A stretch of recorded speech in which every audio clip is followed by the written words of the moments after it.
নমস্কার বন্ধুরা।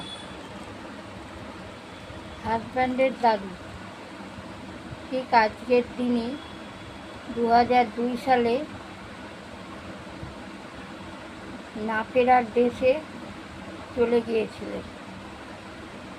ওনাকে জানিয়ে আমার বিনম্র প্রণাম। আজকে তাই একটু মালা আর একটু মিষ্টি এনে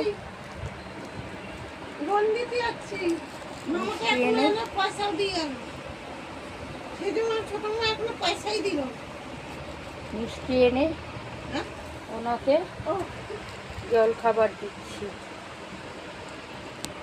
এই যে মালা দিয়েছি, এই যে